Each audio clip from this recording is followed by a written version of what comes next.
You ever meet someone who pulls away the moment things start feeling good? Like the second there's emotional warmth, connection, or even intimacy, they freeze, withdraw, or shut down. It's easy to mistake that as disinterest. Easy to say, they don't care. But let me tell you something. Most people will never understand unless they've lived it, studied it, or survived it. Avoidants don't distance themselves because they feel nothing. They distance themselves because they feel too much.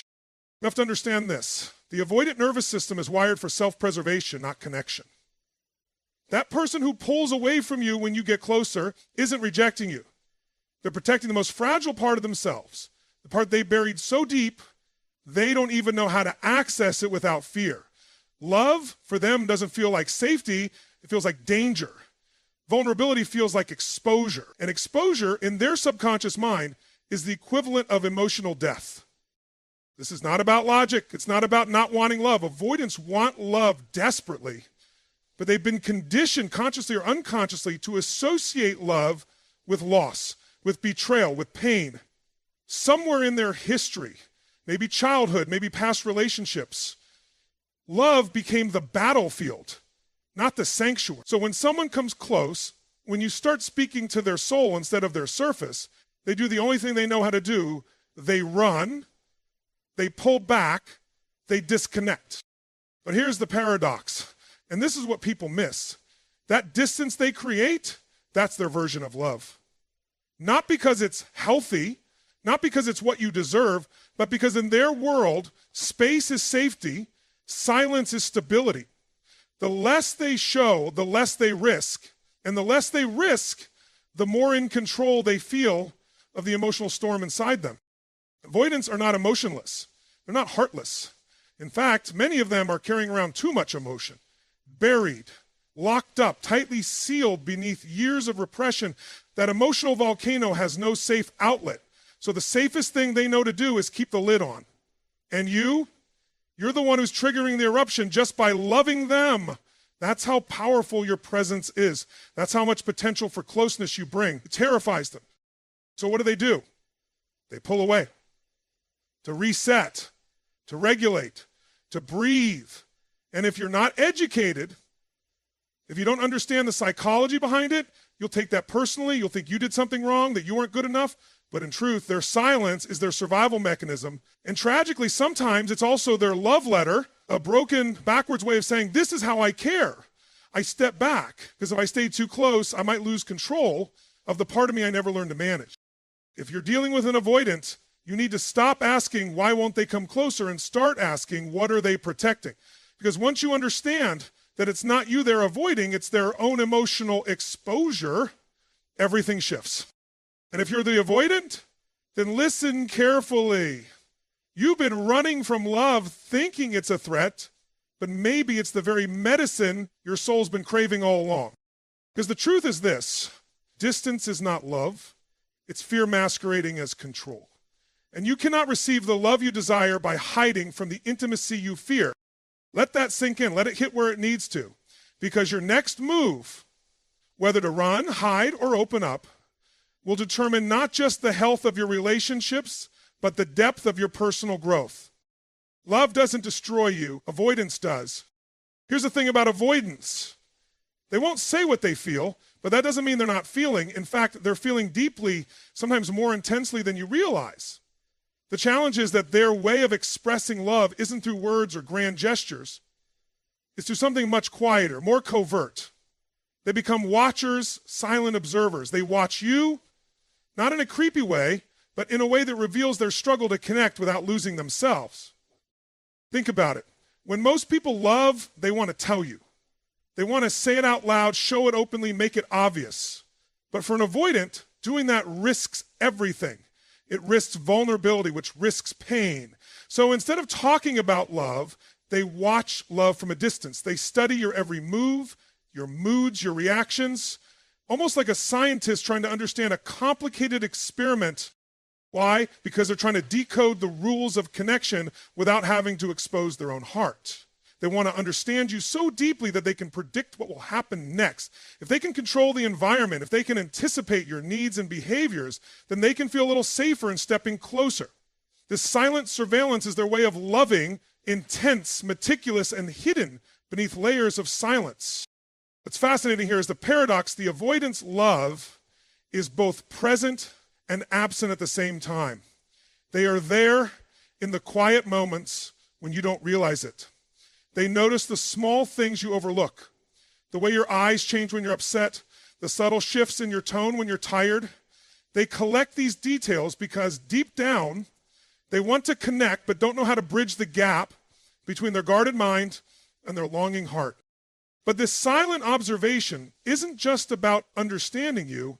It's also a way to keep their distance without seeming indifferent. By watching rather than participating, they avoid the risk of emotional exposure while still holding on to a fragile connection. It's a tightrope walk between desire and fear. They want closeness, but they are terrified of what closeness demands. And here's where many get it wrong. They think silence means absence, but for the avoidants, silence is a language. It's a code to be cracked, a message to be decoded. It's a way of saying, I see you, I'm paying attention, I care enough to know your patterns, but not enough to risk breaking my own. This watching, this quiet vigilance, reveals something deeper. Their love is cautious, but real. It's slow burning, like embers beneath ash, waiting for the right moment to ignite. And that moment rarely comes without patience, understanding, and a willingness to accept love in unconventional forms. So if you find yourself with someone who won't say the words, who won't make the grand gestures, pay attention to what they don't say. Watch how they watch you. Notice the details they remember, the little ways they try to be present without overwhelming themselves. This is their love language, subtle, unspoken, and powerful in its own way. The lesson here is profound. Love isn't always loud. Sometimes it's the quiet presence in the background, the steady gaze that holds you steady when everything else feels chaotic. If you can learn to read this silence, you'll discover a love that's real, even if it's hidden beneath layers of fear and protection. Remember this, not all love shouts. Some love whispers from the shadows, waiting for you to listen. And when you do, you're not just hearing their love, you're honoring their courage to feel it at all. You know, love is often painted as this beautiful, effortless dance between two people. But for an avoidant, love is more like a battlefield, a high-stakes war, fought not just between two hearts, but within themselves. They don't simply fall in love, they fall into conflict. They're wrestling with their own fears, doubts, and insecurities every step of the way. So when you see an avoidant testing your patience, delaying responses, or pulling back just when you thought you were getting close, it's not because they want to hurt you, it's because they're trying to figure out if you're willing to stand your ground when the emotional battle gets fierce. This is one of the most misunderstood parts of their love language. They test you, not to push you away, but to see if you'll stay despite the chaos. You might interpret their sudden coldness or their silence as rejection or disinterest, but what they're actually doing is setting a challenge, an emotional trial by fire. They're asking, sometimes unconsciously, can you survive me at my worst? Can you stay when I'm at my most distant? Are you strong enough to handle the storm I bring? These tests can be subtle or glaring. It could be a delayed text, a missed call, or suddenly withdrawing affection. To most, it feels like punishment. To the avoidant, it's a way to gauge your commitment. Because if you disappear, if you break under the pressure, they interpret that as confirmation that the risk of intimacy isn't worth it. If you stay, if you weather the storm, it tells them you might be safe enough to keep around. This isn't manipulation, it's survival. Avoidants are operating from a place of deep internal conflict where trust and fear are locked in constant battle. Their way of loving is wrapped up in testing the boundaries, both yours and their own. They need to know that if they let their guard down, you won't walk away. Because for an avoidant, letting someone in isn't just about sharing good times, it's about risking the pain of potential loss. Now think about what that means for you. If you're with someone avoidant and they push you away, don't automatically assume it's about you or that they don't care. Instead, try to see their behavior as a test of your emotional resilience. They are silently asking you, are you here for the long haul? Will you still be standing when things get hard? But here's the catch, and it's a hard truth. Many people fail this test because love, in the way avoidants express it, demands extraordinary patience and emotional strength. It requires you to not only accept the distance, but to hold space for it without losing yourself. It asks you to love someone even when their love looks like absence. And here's the deeper lesson beneath it all. Those tests are also a form of self-protection. Avoidants don't want to open up fully unless they believe it's safe. They're trying to avoid the heartache of being abandoned, rejected, or misunderstood. So the emotional trials they put you through are also their way of keeping their own heart from breaking. What this means for you is profound. You have a choice every time the avoidant pulls back. Do you run? Do you fight? Or do you stand still and hold the space for love, even when it feels like love is breaking apart? Standing still is the hardest, most powerful act of love you can offer, because in that stillness, you prove your worthiness. You prove that love can survive chaos, fear, and doubt. You prove that connection can exist even when the words and warmth are missing. If you want to understand avoidant love, don't just look at what they say or don't say. Watch how they push and pull, test and retreat. Understand that these behaviors aren't the absence of love. They are the litmus test for it.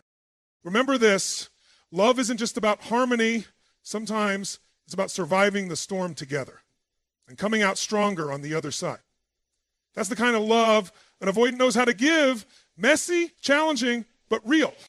When you embrace that truth, you're no longer just reacting to avoidance, you're rising above it. And that's where transformation begins. You ever notice how avoidance can disappear for days, weeks, even months, and suddenly, without warning, they show up in your life right when you're at your lowest point? It feels like a sudden jolt, like a burst of light in the darkness. And if you've been hurt before, your instinct might be to pull away again, to question their intentions. But this behavior, and this unpredictable appearing and vanishing act, is one of the clearest ways avoidants show love. It's messy, it's confusing, but it's real. Here's the thing, avoidants avoid everyday intimacy and closeness, not because they don't care, but because they're terrified of what closeness demands. Emotional proximity threatens to dismantle the defenses they've built painstakingly over years, sometimes decades.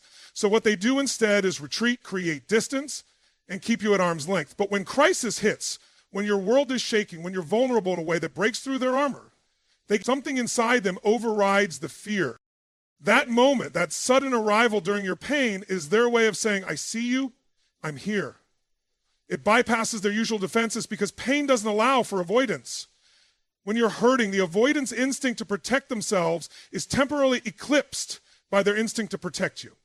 It's a powerful, primal gesture, one that speaks louder than any words they might refuse to say.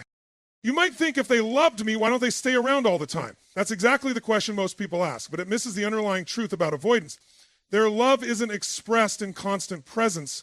It's expressed in moments of undeniable significance. Their love is a spotlight that shines brightest when the stakes are highest. They may not hold your hand through every small step, but when the ground shakes beneath your feet, they show up to steady you. This selective presence comes from a complicated place. Avoidants are experts at emotional regulation, which often means keeping their distance from the intensity of everyday feelings. They compartmentalize, control, and suppress. But when it comes to crisis, that emotional regulation system breaks down. Their protective walls crack, and their love, hidden for so long, bursts through. Understanding this flips the script on how we view avoidant love. It challenges the idea that love must be constant, predictable, and loud to be real. Instead, it invites us to see love as something more nuanced, something that doesn't always look like what we expect. For avoidance, love is often sporadic, fleeting, and tied to survival moments. This doesn't mean you have to accept inconsistency or emotional unpredictability as the status quo, but it does mean you need to recognize what those moments of presence represent. They're not random, they're not selfish, they're the avoidance way of risking vulnerability in the only way they can, by showing up when it truly counts. Here's the powerful takeaway. If you want to truly understand avoidant love, pay attention to these moments. Celebrate them. Don't demand more than what they can give right now, but honor what they do give especially in your darkest hours. This is their way of saying, you matter enough for me to risk everything I've worked so hard to protect. This kind of love requires patience, wisdom, and a willingness to accept love on its own terms, not yours. It asks you to see beyond surface behaviors and to trust in the deeper currents flowing beneath the distance and silence. So when the avoidant reappears in your life after disappearing, don't dismiss it, don't shrink back, lean in, because in that moment, they've made a choice, one that is more courageous than any grand romantic gesture. They've chosen to show up, and that in itself is a profound act of love. Remember this, love isn't always about being there every day. Sometimes it's about showing up when it matters most and daring to risk the fear that comes with it. When you can see avoidant love through this lens, you begin to understand not just their fear, but their courage. And that understanding is the foundation for a deeper connection than you ever thought possible. Love, at its core, is about connection, the meeting of two souls in shared vulnerability. But for the avoidant, vulnerability feels like stepping off a cliff into the unknown. It's terrifying, so they build walls not to keep you out, but to keep themselves safe. Yet, despite those walls, there's a paradox that reveals itself clearly. Avoidants often show love by quietly supporting your independence, your freedom, and your sense of self. Think about it.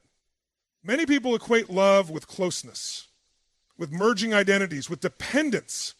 But avoidants see love differently. For them, the greatest gift they can give, and the clearest way they show love, is to honor your autonomy. They understand, often on a deep subconscious level, that closeness doesn't mean losing yourself. In fact, the more you hold on to your independence, the more space there is for love to breathe and grow.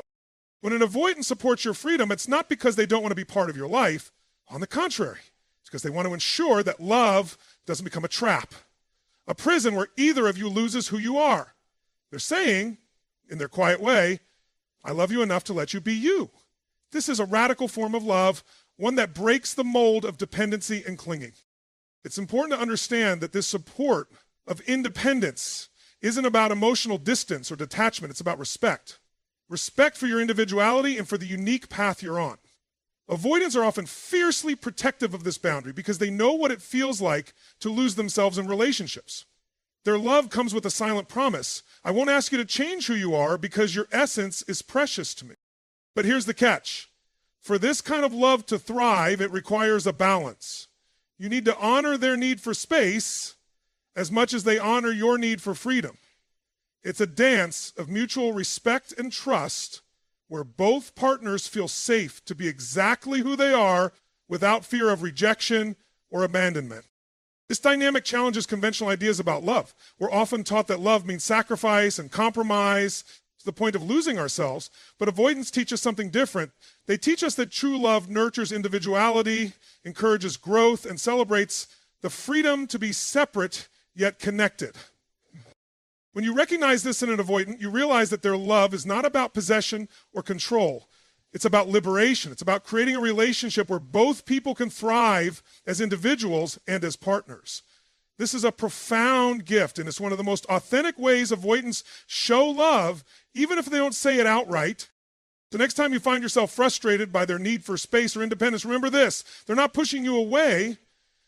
They're holding on to the most essential part of love, which is freedom. They're inviting you to step into a love that doesn't suffocate but liberates.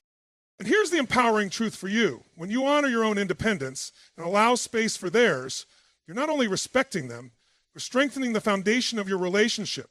You're building a love that can withstand fear, distance, and even silence because it's rooted in deep respect and trust. At the end of the day, love isn't about merging into one indistinguishable entity. It's about two whole people choosing each other every day while remaining true to themselves. Remember this, love that supports freedom is love that lasts. To truly love an avoidant, learn to cherish your independence as much as they cherish theirs. When you do, you step into a relationship where love is not a cage, but a sanctuary. And that is a love worth fighting for. One of the most profound and often overlooked ways an avoidant shows love is through their quiet acts of service.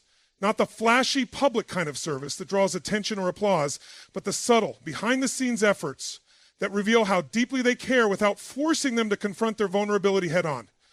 This is where their love finds expression, in the details, the small sacrifices, the invisible labor that they undertake when no one is watching.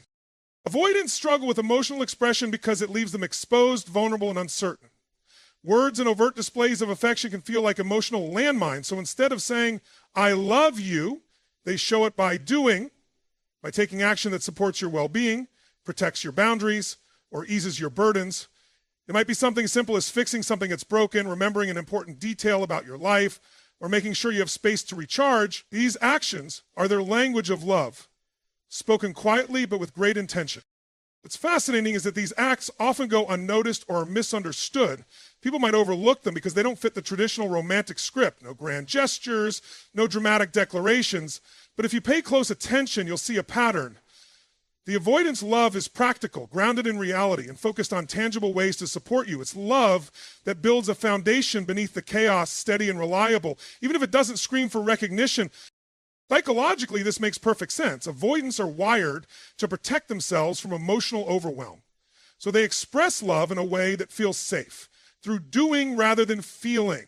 It's a coping mechanism and a love language wrapped into one. They want to show you they care, but they want to do it on their terms, in a way that doesn't threaten their emotional equilibrium. Philosophically, this challenges the common misconception that love must be loud and visible to be real. Love can be a whisper, a shadow, a quiet presence that supports and sustains. Avoidants teach us that love isn't just about feelings or words, it's about commitment, reliability, and action, especially when those actions come from a place of personal discomfort or challenge. Now, what does this mean for you? It means you have to learn to see love beyond the obvious. You have to train yourself to recognize the avoidance way of loving, to appreciate the depth behind their quiet actions. When you do, you realize that their love is not less than yours, it's different. It's a love that says, I'm here for you in the way I know how to be. This realization can transform your relationship. Instead of chasing after words or grand romantic signs, you start noticing the small things. The repaired leaky faucet, the thoughtful gesture, the way they respect your time and space. You begin to see their love as a steady current, quietly flowing beneath the surface, sustaining the connection even when the waves seem calm. But here's the catch. This kind of love requires patience and gratitude. You have to be willing to receive love on their terms, even when it doesn't look like what you expected. You have to be open to understanding that love isn't always fireworks and declarations. Sometimes it's the quiet hand that holds yours when you least expect it. And the reward for embracing this truth? A